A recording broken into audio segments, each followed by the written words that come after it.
I was about 3 years old when I was initially diagnosed with learning disabilities. I'm an extrovert, so naturally I'm very chatty, so I would say things maybe that weren't exactly right time. In social situations, I would get more emotional. If there was conflict, I was very uncomfortable to the point of tears.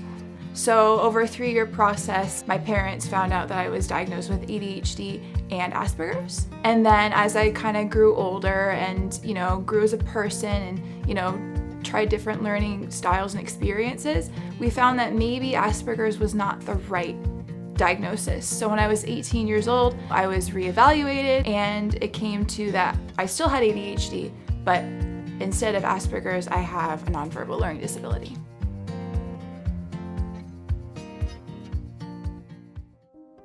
My name is Abby. I'm 21 years old. I live in Oshawa, Ontario, Canada, and I have ADHD and NVLD, which stands for a nonverbal learning disability.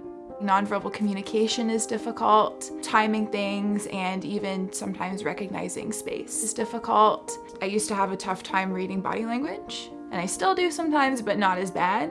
Just an overall awkwardness when it came to being in group situations. Spatial stuff is not as easy for me. I've taken my time getting my license. I still don't have the full one yet. Another thing that NVLD definitely affects with communication is texting. I find it very frustrating because I can't tell how a person is feeling. I can't tell their emotions because it's just text. A lot of the time I'll misinterpret it and think that someone's mad when they're actually not mad, they're just texting. In school, I struggled with math. It was hard for me to really understand how numbers worked and especially a lot of the rules. I also struggled with science. I was pretty aware of the ADHD when I was 6 in class.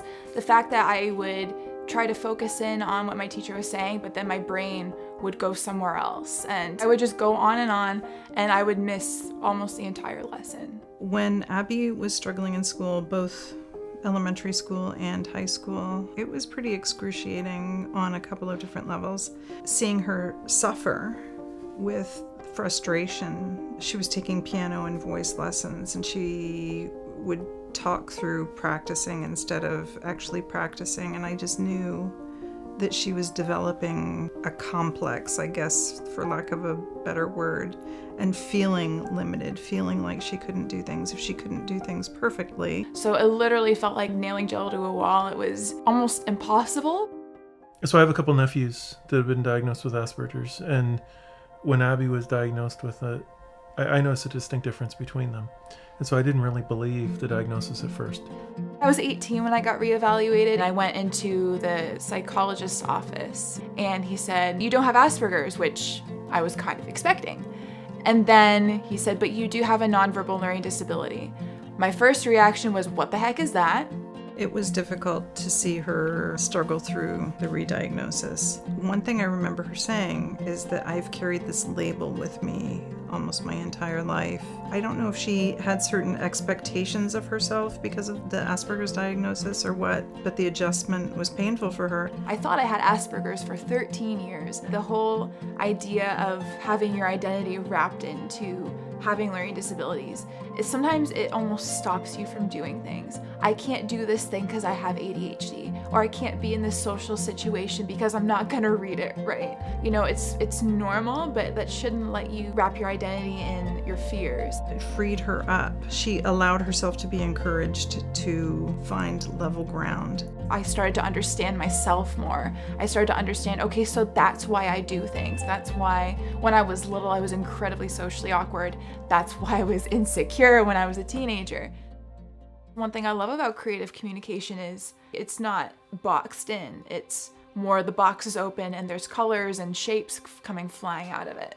So ironically, despite having communication learning disabilities, I really feel like communication is a big strength. So now I am in my last year of public relations in school. I'm going to be heading on to a nonprofit placement at the local art gallery. And on top of that, I'm working for the school under the student affairs department doing marketing communications. I love giving presentations. I love talking with people. I love communicating through being creative. As I've gone through life and have gained skills, writing has become an absolute love of mine. I wish the one thing that people knew about NVLD is that we don't really mean to not understand what you're saying.